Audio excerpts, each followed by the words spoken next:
Good morning, everybody. I'm Councillor Paula Fletcher, and I chair the Toronto Community Housing Board's Community Safety Advisory Subcommittee, and welcome everybody to the public session of our subcommittee meeting this morning. And I'd like to acknowledge that the land each of us is on this virtual meeting is traditional territory of many nations, including Mississaugas of the Credit, the Anishinaabe, the Chippewa, the Haudenosaunee, and the Wendat peoples, and is now home to many diverse First Nations, Inuit, and Métis peoples. And we all know that Toronto is covered by Treaty 13 of the Mississaugas of the Credit. During today's public session, one report, the annual review of the Community Safety Advisory Subcommittee Charter, is brought forward for the committee's approval, and one report, the Violence Reduction Program update for the first quarter 2024, is being brought forward for the committee's approval. Those are both in the public session. I believe we have deputants to that. This is a hybrid meeting, as we know. Some of us are here and others are online, and thank you all the members for being here. That you'll be asked to show of hands in order to vote, and members of the public who want to make a deputation will have the option to either submit it in writing, which will be distributed beforehand, or to participate in the meeting and depute to the committee via WebEx or in person during today's meeting. And I think, do we have a deputation this morning, folks? Yes, we do. Yes, thank you. So what we'll do is I'll ask everybody, anyone, if they have a conflict of interest on any items on this. No? Nobody? Thank you. No conflicts were declared. And there's two items on our public agenda. Well, there's three. We have to approve the agenda. We have to do the confirmation of the minutes, the business arising, the annual review, and the violence reduction program. So I think, first of all, what we need to do is approve the public agenda. Debbie, can you give us a motion for that, please? Yes? All in favor? Approved. And we did the conflict of interest. And now we need to confirm the minutes of the meeting on March 25th, 2024. Are there any questions or anything to do with those minutes that anyone would like to bring up? Or Marcel, do you want to just move those minutes, please? I'll move by Marcel Charlevoix. All in favor? Approved.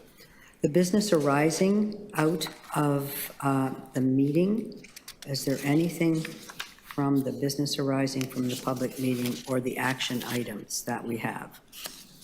The action items being the VRP incidents prior to 2018. That's set to go to November 2024. Any comment? We can just move that business arising. Marcel, will you move that, please? All in favor? Approved. There's the annual review of the Community Safety Subcommittee Charter. That's item number 6. Any members wish to make any comments, ask any questions, move any motions? And we'll say today, with us today, we have our CEO, Sean Baird. We have Dean Horner, who's the Acting General Counsel and Corporate Secretary, sitting in for Dara Maher, who's on away, well-deserved away. And of course, we have Miss Natalie Gavea, who's our Acting COO. Is there anything that anyone wishes to discuss for the charter, the CSAC charter review? No? Thank you. So Debbie, could you move to accept that, please? Thank you. All in favor? Opposed? That's carried. And now we move on to the violence reduction program. I'm going to assume there's going to be questions on this. And I think there might be a deputation on this. So as practice, our usual practice, we will, on item 7, we will hear the deputation first. And I'm assuming it's Mr. Avila that is deputant? Yes, thank you. Mr. Avila, would you like to come forward and make your deputation, please, for 5 minutes? Thank you. Thanks for the opportunity to address this committee. of the Tenant Services Committee, by the way. I have an important disclaimer to make before I start speaking. Today I'm speaking not as a tenant representative of 220 Oak. I cease to be that tenant rep. I'm speaking as a Regent Park resident that lives in Regent Park, and my landlord is TCHC. So, the report. I have been able to make some questions at the last Regent Park Safety Network, which I am a member. And one of my questions was related to the review of the community special constables unit. So apparently this information came about as a question made by Councilor Lily Cheng last January 17, 2024. We didn't get an answer from Tom Hunter, at the time was the CEO in transit. Councilor Lily Cheng again pressed on at the Toronto Police Services Board, and the Toronto Police reported that they are in the process of conducting a review, et cetera, I have been promoting the inclusion of body-worn cameras as other agencies of law enforcement in the city are being equipped with to ensure accountability and transparency. That is on the record. And at the last April meeting of the TCHC board, Nadia Guevia, I think she was able to reply and confirm that hiring a consultant to conduct the review of the community safety unit. I might be wrong, but now it appears that the file has been transferred for the social development of the city. So I will be talking to someone from that department in the near future in Regent Park. There's one night, I don't see the time, by the way. You know what time is speaking? How many minutes I have left? 2 more minutes. 3 more minutes. Okay, fantastic. The next topic of conversation is a bit controversial in nature. I want to warn you, all of you. But in the last 8 months, the city has been shocked by a situation that is affecting the communities that we live on. Hate crime. It's not new, but it has increased in the last 8 months. And I happened to speak at the last Toronto Police Services Board, and I requested gently to ask our Premier, Doug Ford, to withdraw his statements that he made in public in regards to, all these people that are creating problems in this city are immigrants. Did he know that TCHC residents made up mostly immigrants and the people that live in Regent Park? Those comments were reckless. Those comments are maybe creating an environment that may create violence, and we don't need violence, right?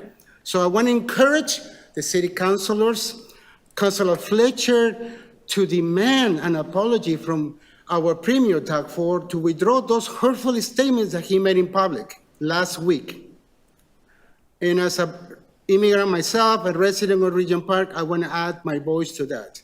Hopefully, something will come out of this deputation. The last item I want to talk to is that I've been coming on TTC to this board meeting. I don't have access to my bike, my trike, and e-bike since March 15, 2024. I like to come to these boards and committees because I bring new information. I bring important information. Like I saw Sean, our new CEO at the Summerfest, just on Saturday. And it was good to see him in the community of Regent Park. Thank you, Sean, for coming to our summer jam. And it was nice to see all the people that are involved in safety and improving the lives of Regent Park residents. Mr. Avila, can you please wind up? Round it up. So let's continue reducing violence, which is important. Stronger strategies to deal with mental health will be very good. Thank you. That is my deputation for today. Thank you. Are there any questions for Mr. Avila from any of our members Seeing none, thank you very much. And I'm always here 24 hours, guys. Thank you. Thank you. I'll now bring that into committee, item number 7 on the public agenda. Opening that up for questions. Debbie, you were in touch to say that you are having trouble with your sound. Has the sound been fixed? Yes, it has. I can hear you now. Thank Great, you. thank you. Have you got any questions on this item? No? Anybody? Sorry, Paula. I'm just pulling up my agenda now. Can you repeat what you said, please? I'm just looking if there's any questions on this item. Anyone? Marcel, Uba, Debbie? I have a few. I can start if you'd like. It's hard to hear you, Debbie. Did you say yes? I said you said go ahead and start, Oh, okay, Paula. good, all right. I'm just going to go by page on here, going to page 23, and thank you for the very detailed report to CSU staff. Thank you very much. It's the breakdown of community services coordinators' activity. And this is, by the way, there's an org chart, and maybe this, Mr. Horner, it's up to you. It's in the private agenda, but it's actually just the org chart for TCHC. An org chart. Are you asking us to put it on the screen? Well, I don't think it's a private document, is what I'm going to say. That's a public document, so it shouldn't be in the private section. It's actually part of this discussion. And here, we're talking about the activity of the community service coordinators, which are actually not under the CSU, or there's a VRP. So it is little bit confusing. I'm noting that. If you can see that this is the breakdown of community services coordinators, it's under the VRP.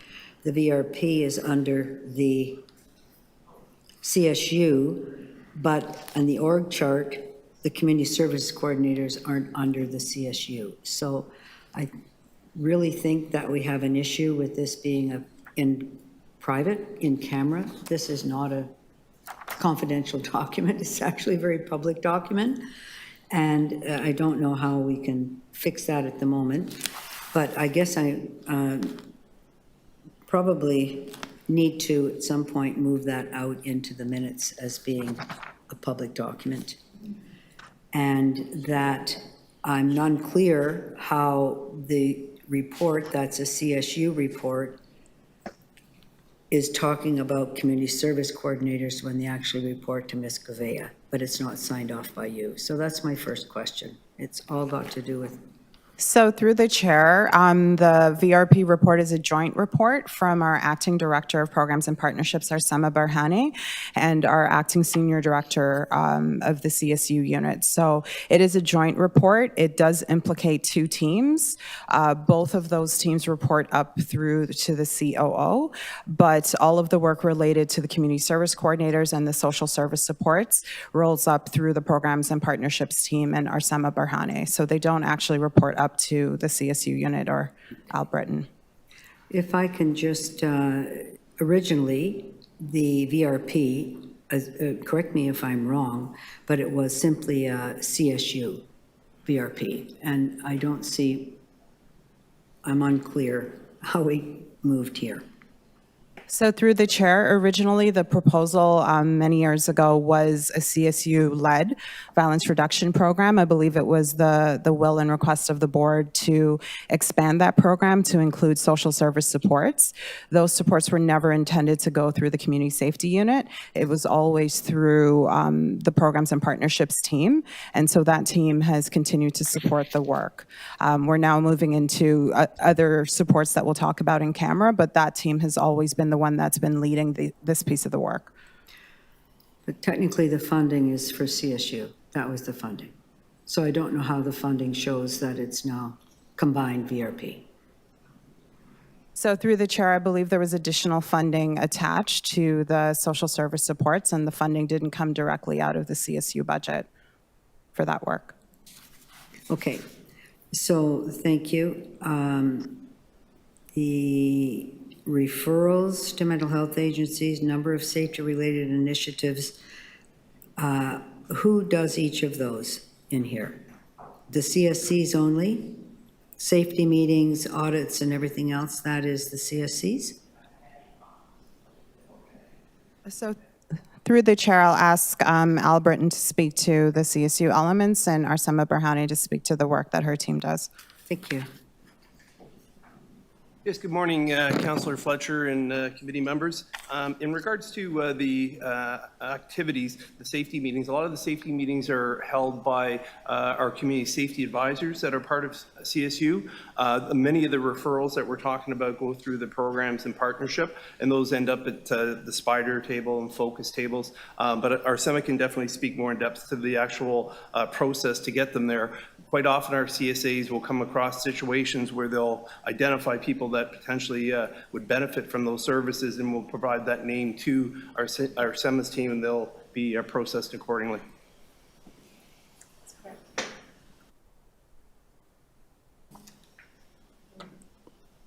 Good morning. Go ahead. Okay, through the chair. Actually, Council Fletcher, that is correct what Al Britton just said. It is through the CSCs within programs and partnerships that the referrals are made to the agencies, and through spider, focus tables, et cetera, as well. So just unclear on this, I like to be clear.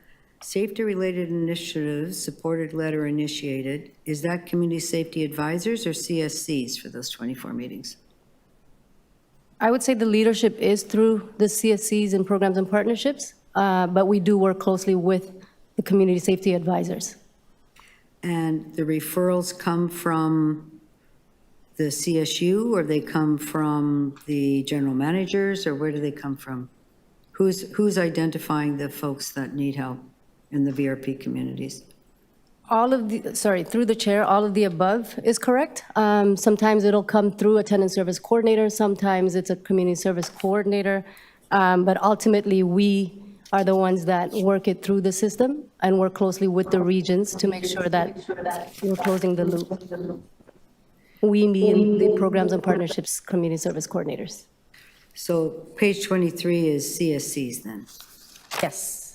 Page 24 is CSU. Could I be right?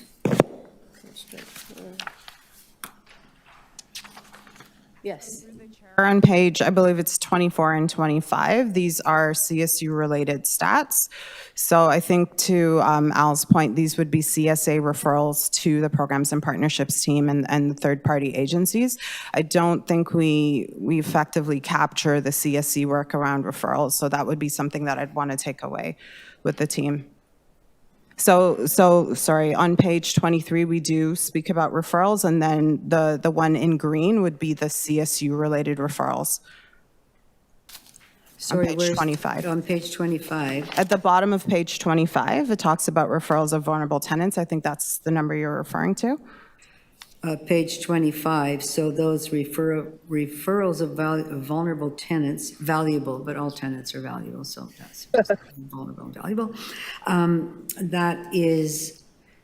Those are CSU referrals to the CSCs, correct? Okay, so, and the rest is, so that isn't really clear. So this one is clear that this is breakdown of community CSC. This isn't clear that it's breakdown of CSU. So I'm just interested then on calls for service with the note that one call can have multiple incidents reported below. So this is the total calls for service, right? 4,543 to CSU, not to anybody else. And then you have your breakdown. And who makes the arrests, by the way?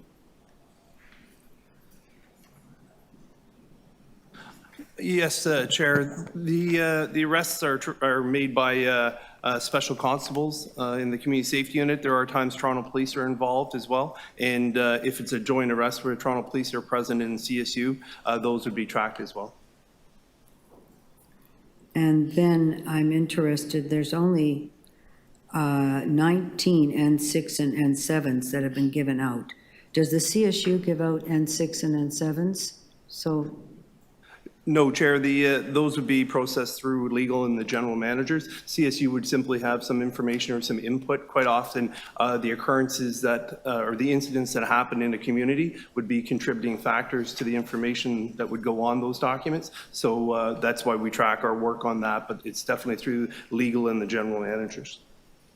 yes, but it's not something that you are engaged in, but you have to ask, or you might, I don't know if there's anywhere else that N6 and N7s are generated, or are these the CSU N6 and N7s? Who else generates N6 and N7s, Nadia?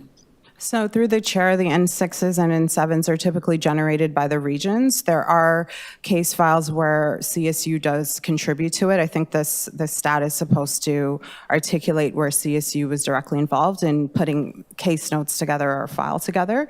If it is confusing, we could separate that out as well, and I could articulate the N6 and 7s through the regions. Well, I believe an N6 and N7 is a tenancy management matter. Is it not? It is tenancy management, Chair. I think what the data point is meant to articulate are the ones that have CSU involvement in terms of contributing to the file. But all of that work is managed by the general managers and the tenancy management team.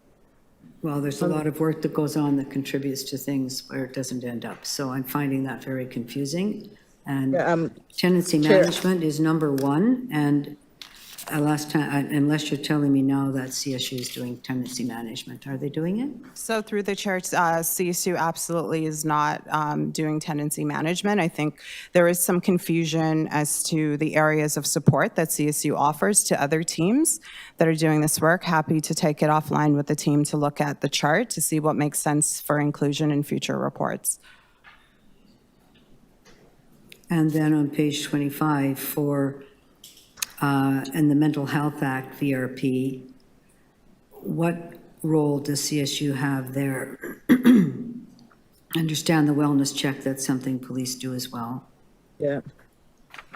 Yes, Chair. In regards to the Mental Health Act statistics there, that refers to instances where our special constables or our CSAs are dealing with people that have noted mental health issues. It could be a call for service. It could be an incident that arises during a meeting, et cetera. But it's where they document that and then pass the information on to the appropriate, if it's an internal, then so be it, or if it's a referral, as I mentioned before, it would definitely go the route that we discussed earlier. Yes, I guess that's the same thing, that this is a CSU report, and if CSCs are involved, then we either have to have it as this is joint, or that you're not the only ones doing that. So I'm Chair, articulate clearly. Sorry, are you? Yeah, Paula, if I may, that's one of the questions I had. Do CSCs report out their work to CSU? I'm just trying to figure out how this is ending up in a CSU report. So through the chair, no, the CSCs do not report their work through CSU. I believe the chart is meant to capture work where CSU contributed to a larger case file or contributed to the work of the CSCs. I appreciate the confusion it's causing, so we will ensure that it's clearly reported who's doing the work and leading the work, because much of the work that implicates the other teams is joint work, and CSU plays a more passive role in contributing to that work. I think it's just how we articulated it in the chart that is probably creating the confusion. So happy to take that away and update it for the next meeting. But this VPRN chart that we have in front of us has been generated by CSU, no? Yes. So through the chair, yes, the green chart is CSU generated information. However, what it captures is where CSU contributed to potentially work of another team. And so I think that's what we need to look at in terms of whether that makes sense to be part of the CSU chart. But the CSC work and the tenancy management work does not go through the CSU either chain of command, but also documentation. So this only captures work where CSU contributed to another process, and so I appreciate the confusion it's creating. Yeah, and I wouldn't want to lose the information, so it'd be great to have a CSE report. I think it goes back to our last conversation around the reason we wanted the communities categorized was so that we would have the correct responses. And so the report would be helpful for me, at least, if we also had the work that CSE was doing in many of those areas, like referral to services and those kinds of things. One last question, if I may, and this is going back to, I think, I don't know what page it is, page 24. Does CSU ever make recommendations for evictions? Yes, through the chair, Director Douglas, CSU wouldn't make a recommendation. We would simply provide the information and the experiences that our people garnered through either the call for service or the meeting or the situation that they were reporting on. But ultimately, the decision would be made through the sources legal or the general manager. Thank you. Thank you. Just going back to Table 2, understanding that this is an overall VRP snapshot by the CSU area, but not only CSU-related work, correct? That's what we're understanding here. So calls for service, is that just CSU calls, or is that to anywhere? So through the chair, it just captures the dispatch calls that goes through CSU. So all of the ones, property, person, violent arrest, tenant, all of that, that's truly the CSU report. And then we have the tenancy management. When we get to wellness checks, is it just CSU that does wellness checks in this area, or do superintendents and others not do wellness checks as well? So through the chair, we do have staff that do wellness checks outside of CSU. So depending on the circumstances, this stat only captures the ones specifically generated by the community safety unit. But an overall VRP, so this is where we've changed the VRP. It's not just CSU. It's now an integrated, and yet this is only a CSU statistic, correct? So I'm just going through this list so we're really clear on what is confusing us. Mental Health Act, that would be not just CSU, correct? Or not? Only CSU on this chart? Yes, Chair. In regards to these stats, these are all from the CSU tracking, like our own records management system. So this would be CSU. Again, it should be more inclusive, but as far as what's on the paper today, this is CSU. So on the paper, Yes. if we weren't asking these questions, these would be the statistics that were left. I think trespass incidents, that is in your bailiwick, 110%. There's nobody else who's doing trespass, correct? Nobody else can do a trespass. That's correct. So on this list, though, wellness check, more than one, mental health, Narcan, trespass is CSU only, and CCTV, FOI, legal, OU, TPS, VRP. Just explain what that is, please. Yes, Chair. Those are requests where we own the footage and the access to the March command system for the video of all the properties. So there'll be different times we get different requests. The FY would be a request from a member of the public going through our Freedom of Information office where we provide the video to that team. Legal will need it for tenancy management purposes and other situations. Same with the OUs, or OUs should really be regional staff. And then, of course, Toronto Police, when a crime occurs on our property, they'll request video of any of the footage that captured that crime. Can I just ask, because recently the board restored the ability of on-site staff to review CCTV footage, which had been removed by somebody, I can't remember, maybe CSU. So is that going to the OU or going directly? How does that happen now on these VRP communities? So through the chair, I believe it was mid-April where we restored access to the frontline staff in terms of accessing the CCTV video footage. So it would be the same in VRP communities alongside the other ones. What I think this refers to is when we're actually garnering information and pulling up video footage for submission elsewhere. However, frontline staff do have access to the video footage at their local site currently. Okay, thank you.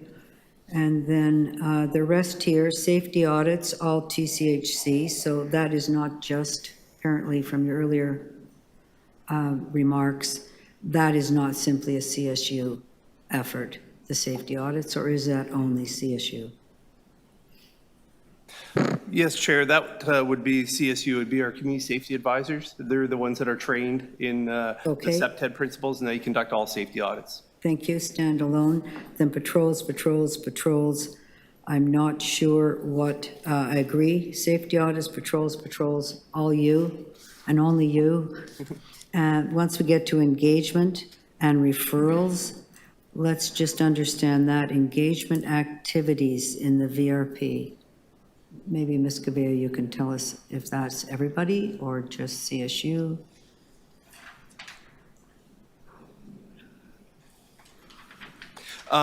In regards to the engagement activities, Chair, at the bottom, there's a note that says that the engagement activity data activities initiated or participated by special constables. So this is, there is greater work being done. And again, as we've noted before, we should be reporting more holistically, and we'll certainly strive to do that. But the bottom part is simply the ones where CSU was involved.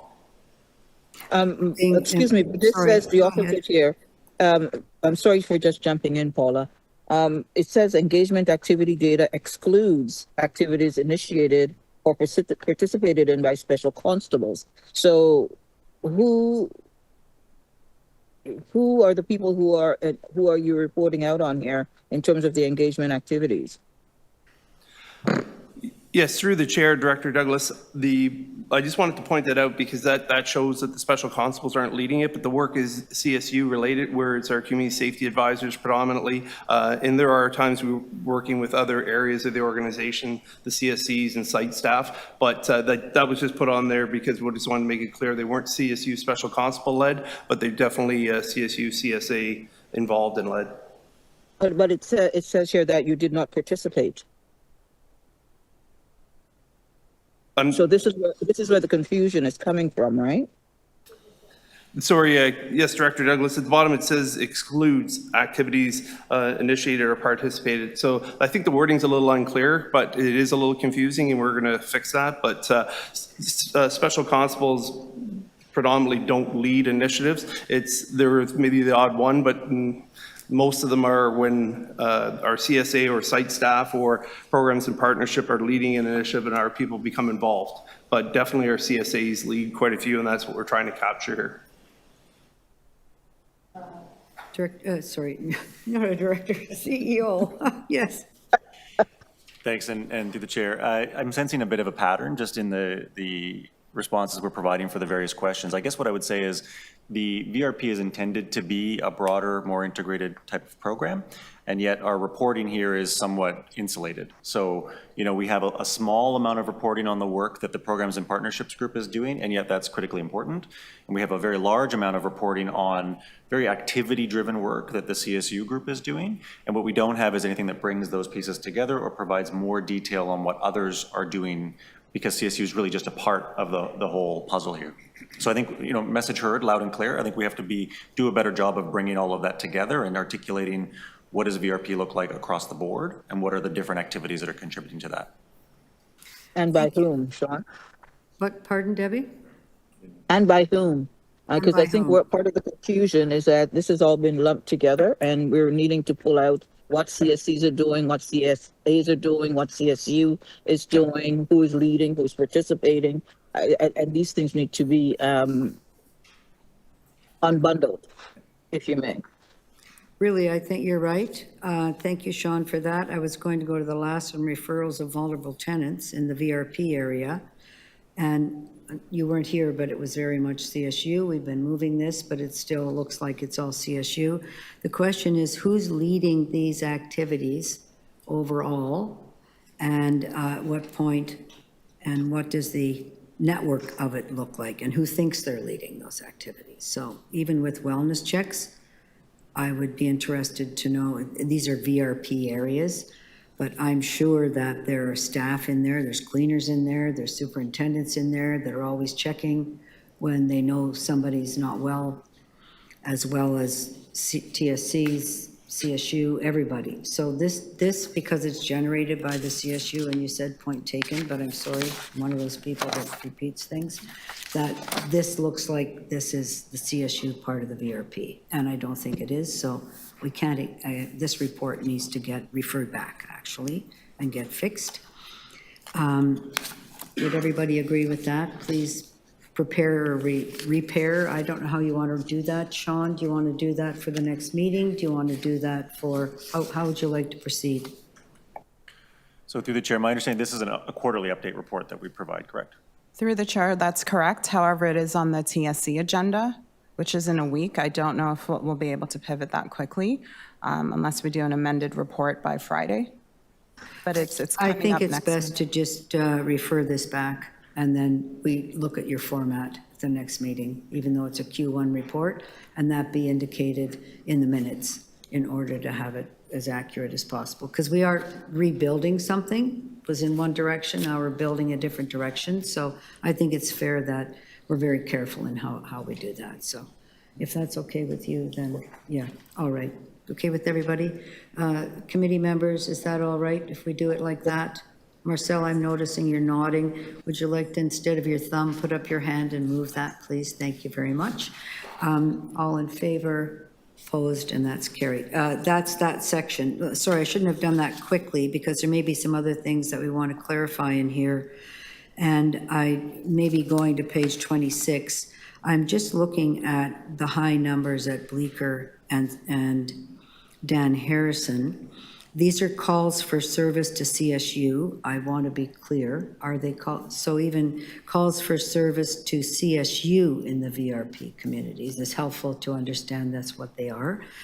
And then it's helpful to me to know the number of units, because you may have a place like, I don't know, Islington St. Andrews, which has a very low number of calls for service, but might not have that many units. So if there's only 100 units and there's been 51 calls for service, now that's a 50% of all the units have had a call for service.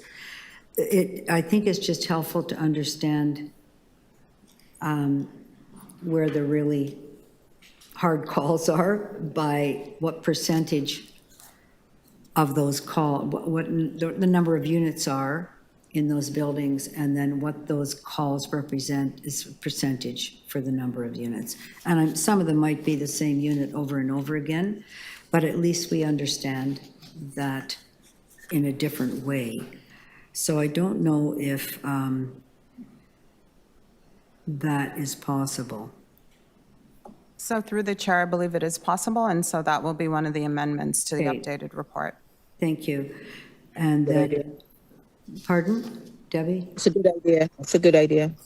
Okay, thank you.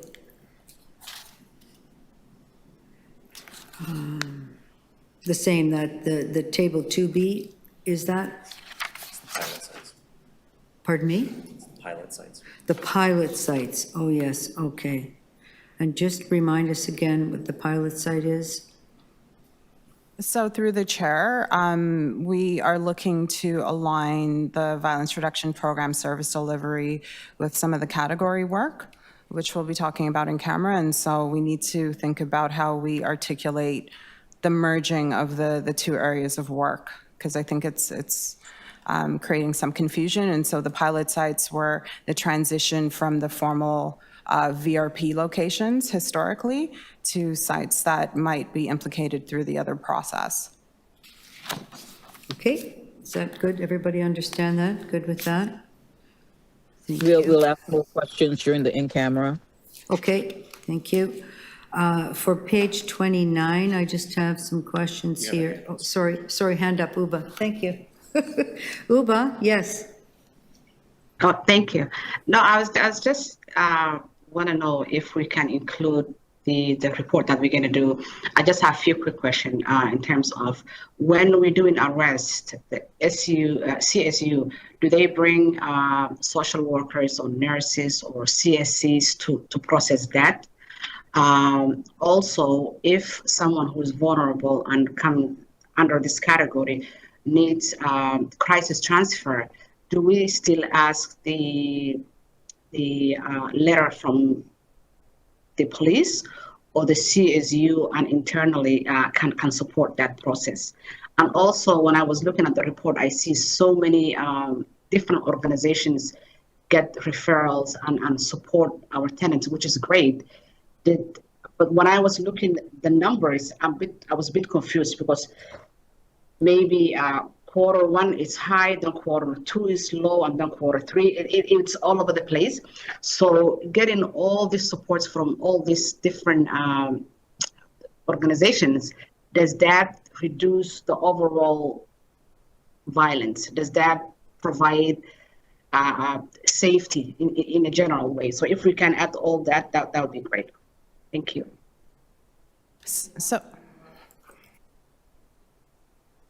So through the chair, thank you for those questions, Director Farah. Excellent questions. I'll start with the transfer, and then Arsem, I'll ask you to speak to some of the other questions around social supports and any impact we see on communities. And then Al, if you can speak to the question around the arrest and what supports are provided on site.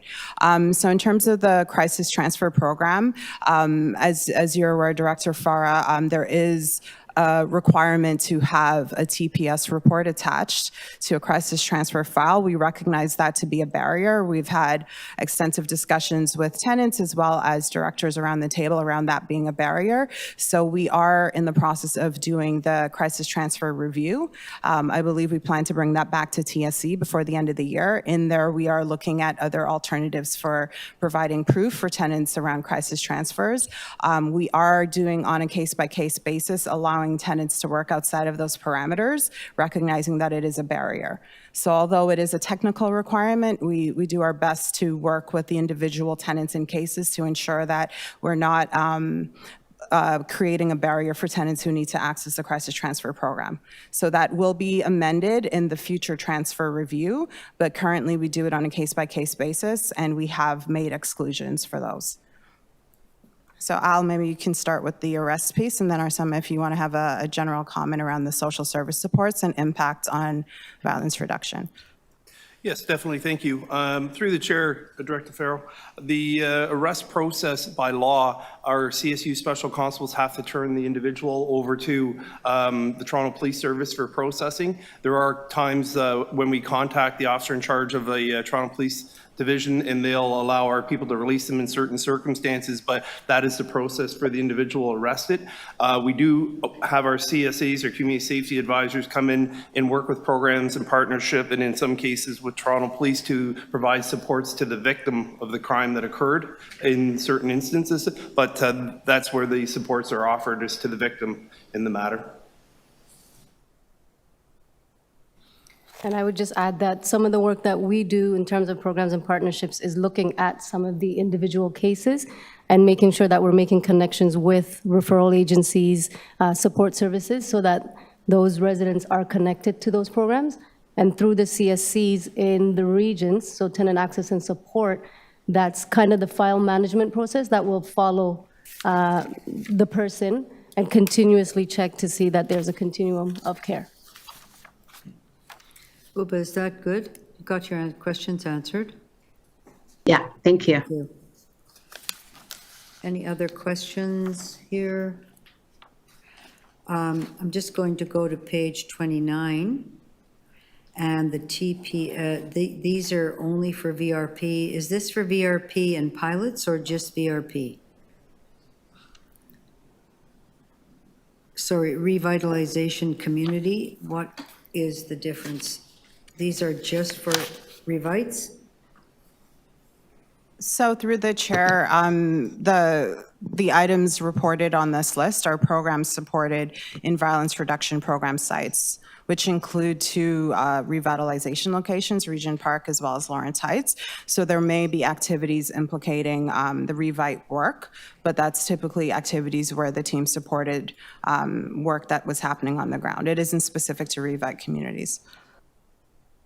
I'm just looking at the table 2D, proactive work in VRP revitalization communities. I'm unclear what that means.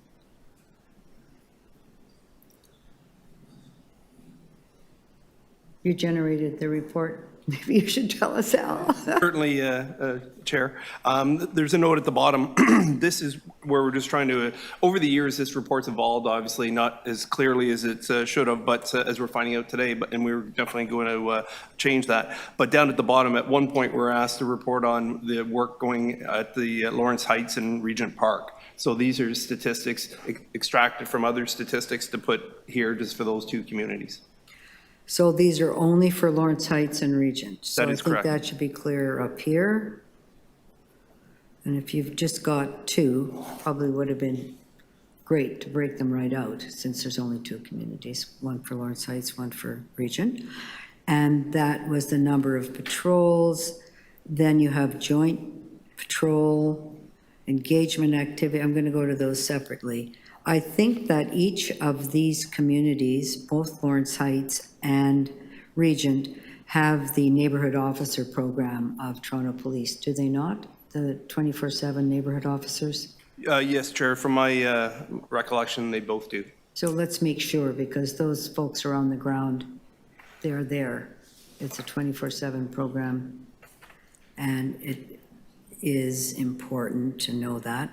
So when I look at, again, engagement activities and referral of vulnerable tenants, I need to know, are those CSU referrals? Are those, who's referring that, again, for these 2 communities in the VRP? Yes, Chair, for these particular stats, these are CSU-related stats. So CSU is referring vulnerable tenants to whom? And as we stated earlier, the process that we follow is our community safety advisors will reach out to our SEMAS team. Our SEMAS team will then follow the process to bring the person to the name to the appropriate resource, albeit spider table, focus table, et cetera.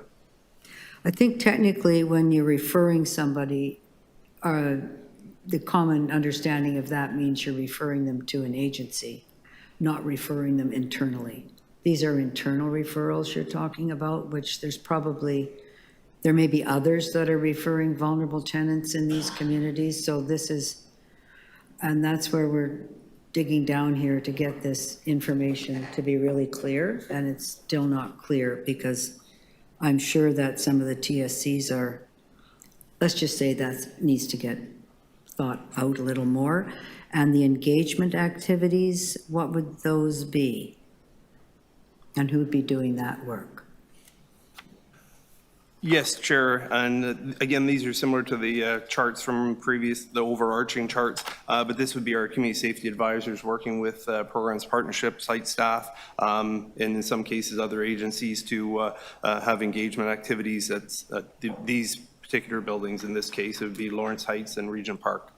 And I guess for me, it's always who's leading. Is the CSU leading engagement activities? Is it the partnerships that are leading? Is it tenancy who's leading? I'd like to be clear on that. Yes, Chair, we'll have to break that out, but our community safety advisors do lead quite a few, our special constables do not, and we work with programs, partnerships, and other partners. And the community safety advisors, how long have they been part of your, community safety? All along? To my recollection, again, they've been there as long as I've been here, yeah, I've just been advised about 10 years. Previously, they were working out of the operating units and Correct. reporting to the OU managers. That changed about 10 years where they've been part of CSU since. So it got moved to CSU, but previously they were part of the tenancy management piece. So community safety, okay. That's good, that's helpful to understand. And I'm sorry, but I'm going through this report, so when you bring it back, I won't have any questions. How's that? That'd be good. On page 30, and we now have all of these activities, and violence reduction program initiatives led by programs and partnerships. So these aren't special constables or community safety advisors. This is completely there. And does anyone have any questions on that one in these communities? My question is a bit more general to Nadia. It just occurred to me, is there a reason we don't have two reports that comes to CSAC and then to TSC? One from our CSCs, community development people, versus CSU and the CSAs? Because I think that will clear up the confusion here. So through the chair, right now the report is combined because they're both under the umbrella of the violence reduction program, focusing in the same communities, but I think there's a lot of confusion. So we need to kind of take this back and think about what makes sense and how we articulate it. That might be one angle. Again, there's also a little bit of confusion because of the in-camera piece and the public piece. And so we need to think about how to best articulate the work so that it makes sense for the committee. So I do think there's a lot of work ahead in terms of how we think about positioning this so that the committee can better effectively engage with the data. So that will be something that we can think about for sure. Yeah, and I'm asking that because it says program led by programs and partnerships here. So I'm assuming that CSU or CSAs have nothing to do with these initiatives. So through the chair, these are initiatives that are initiated and led by the programs and partnerships team. It doesn't mean that CSU staff aren't on site or involved in the initiatives. I think where the confusion is, I don't know if we've captured some of the data on the CSU charts, because in theory, they could be events that they participated in. So all of the comments today are noted, and I think we need to do a better job of clearly articulating the lanes and the supports that we provide. So we can take that away. Okay, so when I look at the initiatives, I should assume that it's a mix of various people doing different things. So certainly the list that we're speaking about are initiatives led by the programs and partnerships team, but I can't officially say that CSU wasn't on site or involved because it depends on the specific initiative and what role each team played. So I think we need to figure out how to articulate that so it's clearer to the committee. Well, can I just jump in because item 7, table 1, violence reduction program initiatives in Q1 2024 that CSU participated in. That is that next item. So I'm reading here that those are the ones that had that participation. And the other list, attachment 2 to item 7, is the one that was led through the programs and partnerships. That's where my confusion was coming from. And the other, so really, we don't know if there's more on the other side. Okay. I hear you. I don't want it. Sorry, Nadia. I understand that you're going to take a look at how this is reporting out, but it's just very difficult to make sense of any of this today. Yes. So That's why we're helping Debbie, making sure that everything is clear, what we don't understand. So it could be, and I think that's a really important point, the mix-up, who's doing what in these programs. That's helpful. Thank you. I just want to go on page 30 and 31 because these are violence reduction programs initiative, but I'm looking at the programs, I'm looking at the VRP. I don't know, does this include the pilot sites or not the pilot sites? So through the chair, it does include all VRP sites, including the pilot sites. It does include everything? Yes. Okay, fine. So I'm just looking to see, some of it's kind of general, so that would be one little concern that I have. If we could just identify which ones they are, so you can make sure that's coming back. York Woods Village and Edgeley Village Driftwood, those are on the main VRP, correct? Edgeley Village? So through the chair, yes, they're on the main VRP. And York Woods, which one is that? Oh, it's York on Woods the, Village. that's on the pilot site? That's correct. Shoreham is Maybe it's got a different name. Shoreham is part of Yorkwoods Village. Oakwood Village? Yorkwood. Where's that on the list? I can't see it, sorry. Oh, Yorkwoods Village. Oh, okay, sorry. I heard Oakwood. I didn't know there was one. Downsview Acres, where would that be?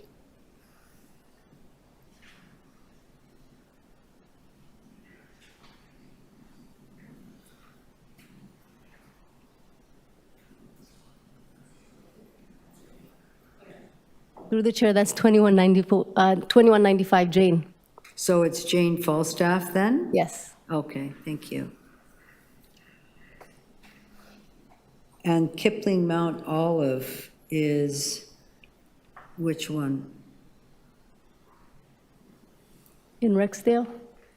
So that's one of the Category 2 communities last year that experienced an influx of violence, and so we were supporting them in the way that we would the communities that have chronic violence. And you're probably aware of the incidents that happened yesterday, and so it's one that we actively support. But it has never been technically part of the VRP. That's correct. So I think we have to be careful that we don't mix and match too much. So if that's a new one, that's a different type of response than a VRP response. Sorry, it's not part of the VRP. That's correct. Jane Neighborhood Alliance, I guess that'd be Jane Falstaff, correct?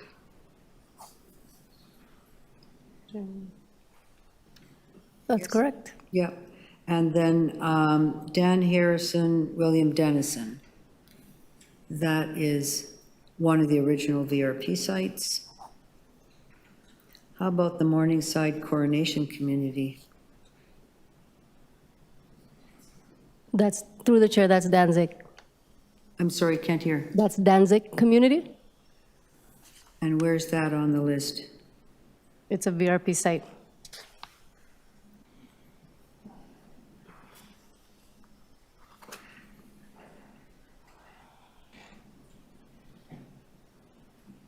Okay, it's not a pilot. I have this list in front of me.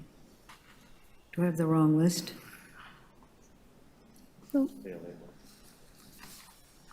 Page 26. Is there a different name? Is there a different name, Ursula? Pardon, is there? Is there a different name for Danzig? Because I don't see So it. there, Danzig is typically included in the Kingston Galloway work. So it's Kingston Galloway, Danzig, or Morningside Coronation. Which is a VRP site? Am I missing something? Because page 26 is the VRP communities, correct? And then page 27 are the pilot sites.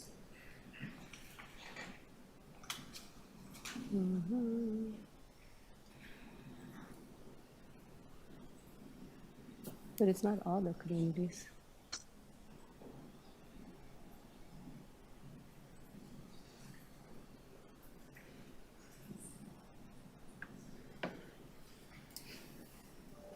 So through the chair, it appears that Kingston Galloway isn't on the original VRP list. They are part of the category work, though, so we need to think about how we articulate the work because things are starting to get confused. So I need to take that back with the team. Clear. There were VRP communities that were selected that actually didn't, and ones that deserved to be that weren't selected. So mixing and matching now is not on for me. I'm really clear. So we have two of them here now. We have Kipling Mount Olive and we have Kingston Galloway that are technically not on the list. Okay? Let's just keep going.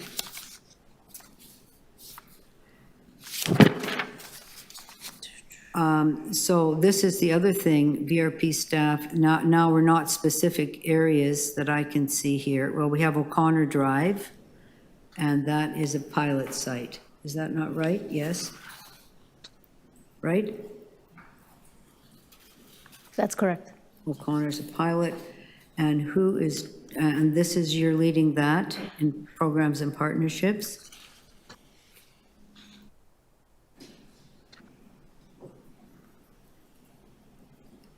I'm not sure who's leading. Is Program and Partnerships leading? Yes? Yes, that's correct. Sorry, I didn't hear the leading part. Oh, I'm sorry. And then we just have some general, iHelp, East Region, Kingston Galloway, not VRP, analysis, cause of violence in several VRP communities. Which ones? Which VRP communities, please?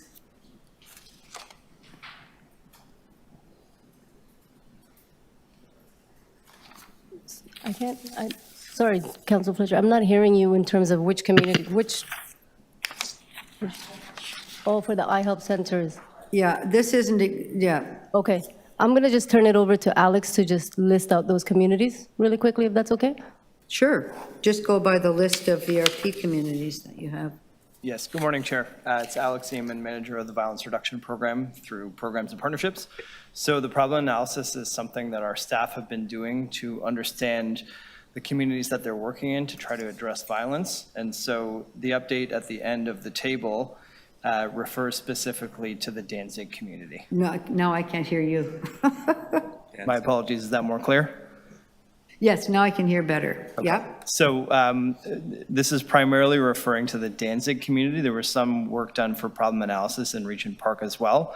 However, as you know, the Regent Park, the status has changed there. So this is predominantly referring to Danzig. Okay, so Regent's on the VRP. Danzig was never on the VRP, correct? To my knowledge, it is. To your knowledge, Danzig is on the VRP? Yeah, Morningside Coronation. Sorry, I don't think you're right. So through the chair, it wasn't part of the original VRP list. Correct. It is part of the category work list. Which is why we did the category work, because the VRPs weren't matching some of the areas. Just maybe people are new and don't understand that, but that's why we're going through this so carefully. Thank you. What's the iHelp and what happens there? That was iHelp. You've just done that in general. East Region. I guess for this, O'Connor Drive is the only one I see here on page 27. It's a pilot site. So for some of these other ones, I don't see yet the work that might be going on. East Region might be Victoria Park, Chester Lee. It includes, sorry, through the chair, it does include Victoria Park, Chester Lee, as well as Flemington Park, which is the other pilot site. I have Flemington on both, pilot and original VRP. It's on both lists. That's correct. I think you'll come back with a few more things. Then the last page, 32, this is community partnerships participated in by the CSU. So the CSU was not participating in any of these other programs, correct? Page 30 and 31?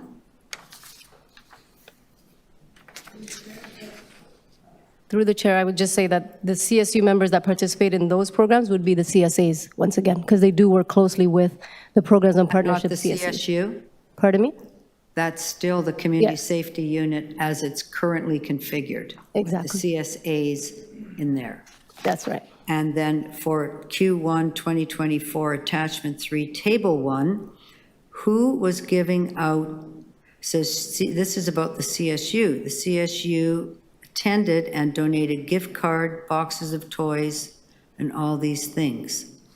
Was that a CSU initiative to give these things out? What, I'm unclear, the giveaways. Yes, Chair. In regards to that particular one, my recollection is that that was those were funds that were donated, and the CSAs were the original point of contact, and they worked with the other business agencies and followed the appropriate internal TCHC procedures and passed out the gift cards. But yes, the CSU members, being the CSAs, were involved. Okay, thank you. I'm sorry, that was, I think, very important to do, and I think something that I'd like to see clearly for the CSU. We have special constables and we have CSAs. They're two different things. Where are the CSAs? Where is the CSU? CSU can do certain things alone, the CSAs, and I don't think we should mix and match those two. They're supporting the work of partnerships, I would say, plus supporting other work that special constables might do. So this was very helpful. I hope it was for everybody. It was for me. Other members of the, yes, they're nodding, helpful. Thank you, Marcel. And so that, at the end of the day, we'd have that as a referral in order to establish very clearly a number of things. Who does what the VRP sites are. Maybe when we're in camera, we'll start talking about the other sites and how you're going to deal with those. Because, anyway, so can I get that motion from one of the members? Marcel is moving that referral back to staff to update this report and present it at the next meeting. All in favor? Opposed? That's carried. Thank you very much. I think we're going to finish off. This is in public. Is there anything more in public? No? No? Thank you. Looking at our acting legal counsel, nothing more in public. All right, with that, I need a motion to, do we recess that or do we adjourn it? We're going to adjourn the public session and then reconvene in private. Marcel's moving to adjourn it. All in favor? Opposed? That's carried. We'll give it 5 minutes for everybody to, who's not here for confidential session in camera to be able to clear the room. Thank you very much, everybody.